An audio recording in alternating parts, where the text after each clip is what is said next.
I am Center Sports Noah Kozlov. He's Chris Sheridan, longtime NBA writer, founder, editor-in-chief, SheridanHoops.com. We're going to get into the Coach of the Year debate in a bit with Stan Van Gundy and what he's doing with the Pistons. But how about the MVP? I mean, right now I've got James Harden and Steph Curry at 2, and I know you've got Steph Curry a bit further down. But what about Russell Westbrook? Yeah, and Russell Westbrook hasn't been in the MVP conversation because, look, he missed the first couple weeks of the season. Oklahoma City came out of the gate so slow without Russell and without Kevin Durant. But look what this guy has done during the month of February, and look what he's done over the course of the season. First of all, he's now right behind James Harden. He's second in the league in scoring.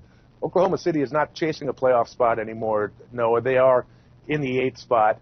And most impressive, in their last 6 games without Kevin Durant, Russell Westbrook is averaging almost 31 points, 9 assists, and he's shooting 48% from the field. And that last number is the real key one because, as we've spoken about before, Russell's always been criticized for taking a lot of bad shots. But when you're a high-volume shooter and you're hitting almost 50% of them and you're leading your team to what they start this week with, a 6-game winning streak, you're playing MVP-caliber basketball, and he is definitely getting himself right into the thick of the debate. Yeah, when you bring in those other pieces, you want to be able to show off some sort of mentality that what you're coming into, and Westbrook puts that out there for those guys to try to follow, especially with Durant out. And with Durant out, you know, the 8th spot is there, but I think they'd have a tough time getting above 8 without Durant. How about Coach of the Year? Where do you have Stan Van Gundy at this point? Well, look, it looked like Steve Kerr's award all year long, and then with what the Atlanta Hawks did in December and January and the early part of February, Mike Budenholzer got himself into the debate. And, you know, remember back on Christmas, Noah, the Detroit Pistons were 5-23. 5-23. That's Knick territory or Sixer territory. And now as we're closing out February, they're only a half game out of the last playoff spot in the East. And, look, they're chasing a Miami Heat team that just lost Chris Bosh for the season.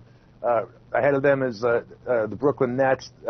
They've run so hot and cold, but so much more cold than hot. Stan Van Gundy has never missed the playoffs as an NBA head coach. And for him to be able to take a team that was 5-23, lost Brandon Jennings for the season, now turned around and acquired Reggie Jackson, got Reggie through his horrible start where he missed his first 8 shots and then went to the bench and vomited, but came back and they put on an impressive show and beat up the Washington Wizards.